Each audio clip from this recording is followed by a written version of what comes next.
মানে গাবরা ইউনিয়নে এক সপ্তাহে 3টা হাট হয়, একটা শনিবারে হাট, একটা রবিবারে হাট। এর বাইরে আর কেনাকাটার কোনো সুযোগ নেই? না না, এর ভিতরে আর সুযোগ নাই। অবশেষে আসতে পেরেছি বসতির কাছে, আলহামদুলিল্লাহ।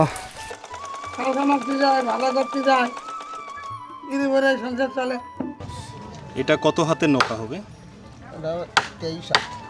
এটা তো আপনাদের মাছ ধরার নৌকাটাই। কাঠ কোনটা ভালো, দেশিটা ভালো না বনেরটাই ভালো? বনেরটাই ভালো, ওই যে সুন্দরীটা ওইটাই ভালো। দাদার চুল কেটে দিচ্ছে নাতিন, কি এক মধুর দৃশ্য। গ্রাম বাংলায় 80 কিংবা 90 দশকে যে চিত্র প্রতিনিয়ত দেখা যেত, সেই চিত্রের অবতারণা হয়েছে এই সুন্দরবন উপকূলীয় জনপদে। ওই এই যে বাড়ি না, সারা জীবন আমি দেখি ওই সরে বাস করে। সারা বছর এভাবেই? হ্যাঁ, সারা বছর এইভাবে পারাপার করে। আর এই জায়গায় তুমি দেখো ওদের কোনো যাওয়ার রাস্তা নেই। এরা লাস্টে গাছ কেটে মানে আর ঘুরে রেখে দেয়। অদ্ভুত এক জীবন। লবণজল, বাঘ আর কুমির যেখানে বড় ভাবনা, সেখানে আবার গড়েছে বসতি। সুন্দরবনের কুলঘেঁষা 9 নম্বর চরের গল্প নিয়েই সাজানো আজকের এই পর্ব। এই পর্বে আমরা দেখব 9 নম্বর চরের মানুষের জীবন, জীবনের সংগ্রাম, তাদের বেঁচে থাকা আর নানা অজানা গল্প। উত্তাল সাগর, আতঙ্ক ছড়িয়ে পড়েছে উপকূলে। সেই চাপা আতঙ্ক, অদেখাকে দেখা আর আপনাদের দেখানোর কৌতূহল নিয়ে উঠেছি নৌকায়। নীলডুমুর খেয়াঘাট, দক্ষিণবঙ্গের সবথেকে বড় নৌকাঘাট। কিছুক্ষণের মধ্যেই পৌঁছলাম ওপারের ঘাটে। কাদামাখা পথ ধরে ছুটছে মানুষ, এই সংগ্রাম তাদের প্রতিদিনের। প্রকৃতির এই বিরূপকে আপন করে নিয়েছে উপকূলবাসী। সুন্দরবন থেকে মাছ, কাঁকড়া আর মধু আহরণ, এতেই চলে তাদের জীবন সংসার। লবণজলের এই যুদ্ধ চলছে, চলবে। হার না মানা এই মানুষগুলো অত্যন্ত সাহসী। কুমির আর বাঘের সাথে লুকোচুরি চলে নিত্যদিন। কেউ নদী থেকে ধরে বাগদা, গলদার পোনা, কেউ আবার ধরছে কাঁকড়া।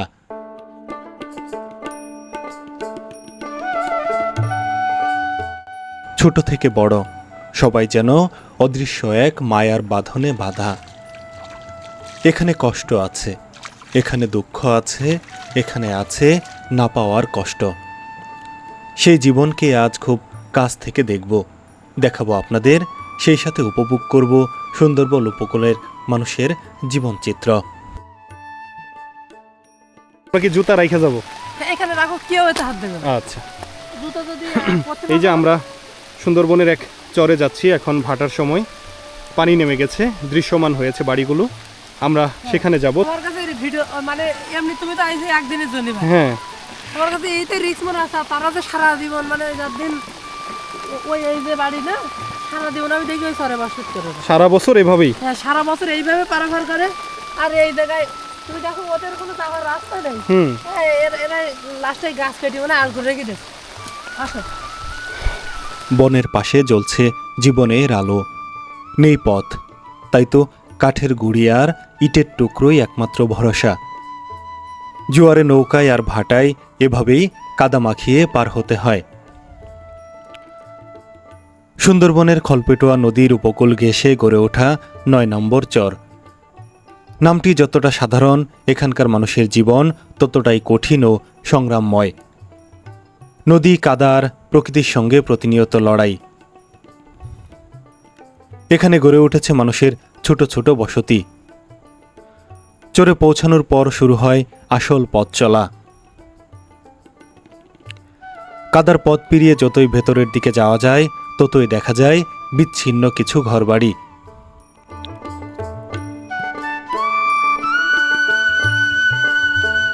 প্রয়োজনীয় জিনিসপত্র নিয়ে এই দুর্গম পথ পার হওয়া যতটা কষ্টকর, তেমনি অসুস্থতা বা জরুরি প্রয়োজনে বাইরে যাওয়া হয়ে ওঠে আরও বড় চ্যালেঞ্জ। খলপেটুয়া নদীর তীরে 9 নম্বর চর তাই শুধু একটি ভৌগোলিক স্থান নয়, এটি প্রকৃতির সঙ্গে মানুষের টিকে থাকার এক বাস্তব গল্প। এখানে প্রতিটি দিনই সংগ্রামের, আবার সেই সংগ্রামের মাঝেই লুকিয়ে আছে মায়া, ভালোবাসা আর বেঁচে থাকার অদম্য আকাঙ্ক্ষা। আমার হাতে যে পাতা, এটি হচ্ছে কেওড়া গাছের পাতা। কেওড়া গাছের পাতা হরিণ আর বানরের অত্যন্ত পছন্দের। সেই সাথে কেওড়া গাছে যে ফল ধরে সেটিও খাওয়া যায়। সুন্দরবন উপকূলের মানুষ টক হিসেবে খেয়ে থাকে সেই ফল। মাথার উপর বৃষ্টি আর আমরা এগিয়ে চলছি বসতির দিকে। কোথাও সিমেন্টের খুঁটি, কোথাও আবার গাছের গুড়ি। পিচ্ছিলেই গাছের গুড়ি পার হওয়া অত্যন্ত কষ্টকর। এই জায়গার ভিডিও এর আগে কেউ আপনাদের দেখিয়েছে কিনা বা দেখানোর দুঃসাহস করেছে কিনা আমি জানি না, তবে আমরা প্রবেশ করেছি সেই গহীনে। উপকূল থেকেও আরও গহীনে সুন্দরবনের যে চর রয়েছে, সেই খোলপেটোয়া নদীর যে চর, সেই চর পেরিয়ে আমরা বনে প্রবেশ করেছি। ঝুম বৃষ্টি হচ্ছে, ঝুম বৃষ্টি। সেই বৃষ্টির মধ্যে আমরা অবশেষে বাড়ির খুব কাছাকাছি। আমরা তাদের মুখে শুনবো তাদের জীবন কাহিনী, তাদের গল্প, সব কিছু। সালামু আলাইকুম ভাইজানেরা, ভালো আছেন? আছি আলহামদুলিল্লাহ। এই ভর দুপুরবেলা মেহমান এসে বললো উঠতে পারমু। এ ভাই কি কাঁঠাল খাচ্ছেন? কাঁঠাল তো কিনে আনা নিশ্চয় না? আপনাদের এখানে তো আর হয় না। আচ্ছা, আপনাদের এই কাঁঠালগুলা কি সুমিষ্ট? হ্যাঁ, ভালো ভালো না? কি ওপার থেকে আনছেন? হ্যাঁ, ওই এই যে ভাইদের বসতি, রান্না বান্না চলছে, বৃষ্টি হচ্ছে। আপনি তো পানি সংগ্রহ করতেছেন না? এই লবণ জলের মানুষের সব থেকে বড় কষ্ট সুপেয় পানি, খাবার পানি। এই যে কতগুলো পাত্র, চাল থেকে নিগড়ে যে পানিগুলো পড়ছে সেগুলো আসলে এখানে ধরে রাখার প্রচেষ্টা চলছে। এই পানিগুলো তারা খাবার পানি হিসেবে ব্যবহার করবে, রান্নাবান্না সহ তো না? হ্যাঁ, রান্নাবান্না সহ। এটি হচ্ছে তাদের চুলা, পাশেই হচ্ছে সুন্দরবন।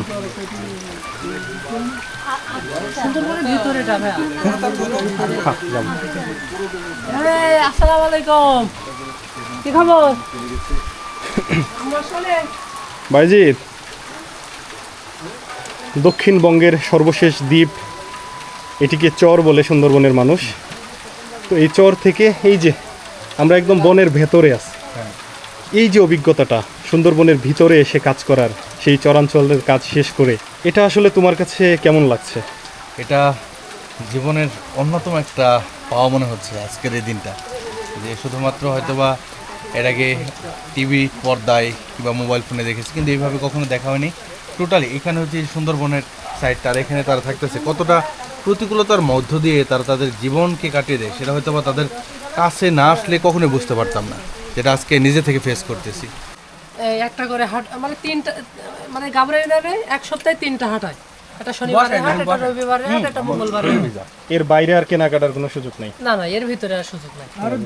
কাঁঠাল কেমন? এখন তো আমি একটু খুব মিষ্টি। কাঁকড়ার সাথে জড়িত আছে। কাঁকড়া ধরেন দৈনিক কেমন থাকে ধরেন আনুমানিক? এমনকি 5,000ও হয়, 2,000ও হয়, 1,000ও হয়, 500 হয়, অনেক সময় হয়ই না। হয়ও না। কেমন? এই যে পানিটা, এটা কি বৃষ্টির পানি? হ্যাঁ, এছাড়া তো আর কোনো আপনাদের পানি খাওয়ার ই নেই, এখন কিনে খেতে হবে, আমাদের হচ্ছে বৃষ্টির পানি। এই যে সামনেই একটি বানর নেমে এসেছে গাছ থেকে। বৃষ্টি হচ্ছে, বৃষ্টির মধ্যে এখন সুন্দরবনের প্রাণী দেখতে পাওয়া অত্যন্ত কঠিন। ওই যে সামনে তো ক্যামেরায় আসবে না, আমি তারপরেও একটু জুম করে দেখানোর চেষ্টা করছি। ওই যে আমার হাতে অন্য কোনো ডিভাইস নেই বৃষ্টির কারণে, সব বেগে, না হলে আমি হয়তো বানরটিকে দেখাতে পারতাম। এখন যে কাছে যাব সেই উপায়ও নেই। দেখুন এই যে বসতি, বসতির পাশেই ঠিক 50 ফিট দূরে বানর নেমে এসেছে, সুন্দরবনের প্রাণী। এখানে আসে বাঘ, এই খালগুলোতে দেখা যায় কুমিরের। এমন ওই দুর্গম জায়গা যেখানে আসলে বসবাস করা অত্যন্ত বিপজ্জনক। এই বিপজ্জনক বসতিতেও মানুষজন বসবাস করে, এর বড় কারণ জীবন তো বাঁচাতে হবে।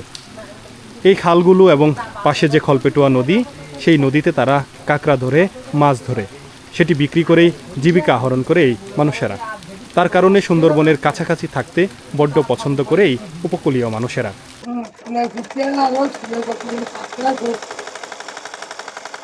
তার মানে একটা জাল বোনাতে অনেক সময় লাগে। একটা জাল বোনালে কত টাকা পাওয়া যায়? এখানে জাল বানাই দিলে 2000 দেয়। 2000 দেয়, কিন্তু বোনানো অনেক কষ্ট। বেলাইন কষ্ট, অনেক কষ্ট। দুটো মানে বেশি কষ্ট করতে হয়। আপনারাও তো এই মাছ ধরার উপরেই আছেন না? তাতে চাচি এই উপকূলে আসলে জীবনযাপন তো করলেন, সারা জীবন তো এখানেই। আল্লাহ কেমন নিল? ওই যেখানে এখানে 10,000 হয়, ফিরিবানা আছে 2000। আচ্ছা, ফিরিবানা দেখা যায় আরো 5,000 হয়। হ্যাঁ, আগে যারা মাছটা খুঁজো সেরা মাছটাকে লাইন এখন না, এখন নেই। এখন আগে হতে ভালো কেন ওই বুড়ি করলে আলাদা এসে জাল ফেলে লাগে যে মুখি সেখানে রাঙাটা মাছ কম। জি জি জি জি। আর বাজার টাজা করে, কালকা মারতে যায়, ভালো করতে যায়, গিরি বেড়ে সংসার চলে, মাঝামাঝি কিছু নেই। তারপরেও তো আল্লাহ ভালোই রাখছে। এটা কত হাতের নৌকা হবে? 23 এটা তো আপনাদের মাছ ধরার নৌকাটাই। হ্যাঁ। এই কাঠটার নাম কি বললেন? চম্বল। চম্বল। এটা আপনাদের কি এখানকারই লোকাল কাঠ? উপরে, কিন্তু এই কাঠের নৌকাটা ভালো হয়। হ্যাঁ, জি জি জি। এখন করতেছি এই মানে দেশি কাঠের শিশু কাঠ নিয়েছি, এই চম্বল কাঠ নিয়েছি, আর ওই ঘরের কাজের জন্য নিয়েছি লেম্বু কাঠ, মেগনি কাঠ, এই সমস্ত মানে কাঠ বলতে। কেওড়া দিয়ে হয় না এখন? হ্যাঁ, কেওড়া তো আমরা জঙ্গলে তো আনতে পারতাম না। এখন তো আর আনা যায় না। আমরা জঙ্গলে তো নিয়ে আসতাম আগে কেওড়া, পশুর, সুন্দরী, ওই এনে এনে আমরা নৌকো তৈরি করতাম। আচ্ছা, কিন্তু এখন আসলে উপর থেকে এখন নিয়ে আসতে ওখানে হয়। আমরা মোটে জাতেই পারছি না, আমরা ওই কাঠ আনতেও পারছি না। এখন এই দেশি কাঠ আমি কাজ কাম করতে দেশি চালিয়ে কাঠে। যাচ্ছি। কাঠ কোনটা ভালো, দেশিটা ভালো না বনেরটাই ভালো? অনেকটাই ভালো, ওই যে সুন্দরীটা ওইটাই ভালো। ওইটাই ভালো, কিন্তু এখন তো আর আনা যায় না। না, ওটা আনা তো নৌকা তো বানাতে হবে, নৌকো বানিয়ে হবে, যার কারণে ওপার থেকে আনতে হয়। হবে। এখন মূলত কি ধরনের মাছ পাওয়া যাচ্ছে? এখন মূলত মাছ পাওয়া যাচ্ছে এই বাগদার পোনা, রেনুর পোনা, আর এই এখন আবারে ফাঁকে হুন্নির এই গুড়ু হুন্নিটা বেরিয়ে এই করে এই 3 দিন এখন বাজার ফাঁকা। আবার ওই প্রথমের দিকে পায়রা মাছটা আসতো, ওইরকম মানে ওই 4টি মাছ আসে আমাদের এখানে। মানে এই সিজনে আসলে 4টি করে মাছ আমরা। আপনাদের এই জনপদের যারা আছে তারা তো মূলত এই মাছ শিকারের উপর নির্ভরশীল। মাছের আর কাঁকড়ার পরে, কাঁকড়া, মাছ এগুলোর উপরে। কাঁকড়ার পরে বেশি, মাছের ভাগ তো এই মনে 3 মাস।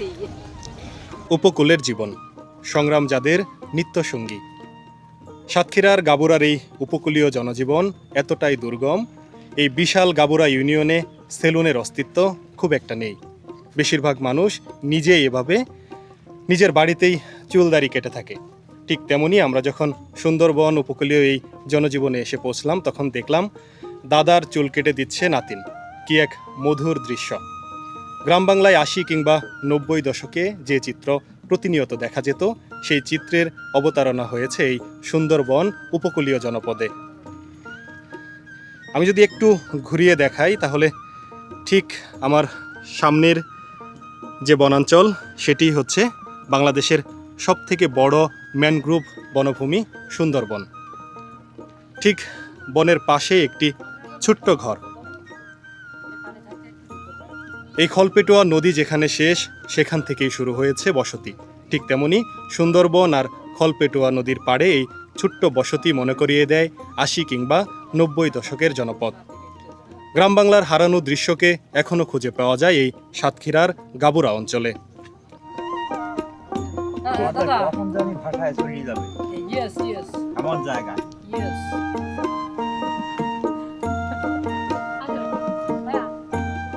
উপকূলের জীবন বরাবরই কষ্টের, তার ব্যতিক্রম নয় 9 নম্বর চরের মানুষের জীবন। বাঁধের একপাশের মানুষের জীবন দেখে এখন আমরা হাঁটছি নির্মাণাধীন বাঁধ ধরে। পুরোপুরি প্রস্তুত না হয় বাঁধে হাঁটা চলাটা বেশ কষ্টসাধ্য। একদিকে যেমন ইটের ছোট ছোট গুঁড়ি, অন্যদিকে রয়েছে পিচ্ছিল মাটি। পিচ্ছিল এই মাটিতে পা ধরে রাখাই কষ্টকর। তবুও সেই পথ ধরে আমরা হেঁটে চলছি আরও সামনের বসতির দিকে। ঘুরে ঘুরে দেখব এই 9 নম্বর চরের পুরোটা। জায়গায় কিন্তু এটা পৌঁছে যায়। আচ্ছা, এই যে সুইচ গেট, হ্যাঁ, এটার মাধ্যমে পানি মূলত কোথা থেকে কোথায় যাইতেছে? এই যে সুন্দরবনের খোলপেটুয়া নদী থেকে হ্যাঁ, এই পানিটা এই সুইচ গেটের মাধ্যমে গাবুরার প্রত্যেকটা এই যে ডুমুরিয়া ঘের কিংবা এই যে 9 নম্বরের ঘের হ্যাঁ, বাগদা চিংড়ি চাষ করে সেই জায়গায় সব পৌঁছে যায়। সব সেই জায়গায় হ্যাঁ, যাচ্ছে। সব ঘেরে ঘেরে যায়। এখন যে আবার বের হয়ে যাইতেছে একদম। হ্যাঁ, ওই এই যে ভাটের সময় চলে যায়, আবার হ্যাঁ, জোয়ারের সময় আবার জোয়ারে আসলে সব ঘেরে এই পানি হ্যাঁ, ঢুকে। একবারে চলে। আর মাছ আটকানোর জন্য নেট দেওয়া আছে। হ্যাঁ, সব প্রত্যেকটা এতে ওই যে সব বড় বড় রাস্তা করে দেওয়া, আর হ্যাঁ। ওই যে বই করে বই যেরকম এরকম গেট করতে পারো, হ্যাঁ। ঘেরেরও এরকম গেট আছে। যখন ইচ্ছা হয় তখন এটা আবার গাড়ি দেয়, আবার যখন ইচ্ছা হয় সেটা আবার আচ্ছা, তার মানে চিংড়ি বের হওয়ার কোনো সুযোগ না, নেই। কোনো সুযোগ নেই। বিশাল একটি প্রকল্প। মূলত এই যে সুন্দরবনের খলপেটুয়া নদী থেকে জোয়ারের সময় পানিগুলো এই সুইচ গেটের মাধ্যমে চিংড়ির প্রতিটা ঘেরে ঢুকে যায়। চিংড়ির প্রত্যেকটা ঘেরে এই সুইচ গেটের মাধ্যমে পানি ঢুকে যায়। এখন ভাটা চলছে, ঘের থেকে পানিগুলো বের হয়ে আসছে এবং চলে যাচ্ছে সেই নদীতে। আবারও জোয়ার আসবে, নদীর উচ্চতা বাড়বে পানির, তখন প্রতিটা ঘেরে ঘেরে পানি। বিচ্ছিন্ন বাড়িঘর ছড়িয়ে ছিটিয়ে রয়েছে চরের এ প্রান্ত থেকে ও প্রান্ত পর্যন্ত। মাঝে মাঝে দু একটি চিংড়ির ঘের, আর প্রতিটি বাড়ি যেন ভাঙাচোরা। প্রতিটা বাড়ি যেন এক অলিখিত গল্প বলে যায়। সেই গল্প সংগ্রাম, অনিশ্চয়তা আর না পাওয়ার। প্রিয় বন্ধুরা, আমরা ধাপে ধাপে আপনাদের সুন্দরবন উপকূলের আরও বেশ কিছু গ্রামে নিয়ে যাব। সে পর্যন্ত সকলে ভালো থাকবেন, সুস্থ থাকবেন। আল্লাহ হাফেজ।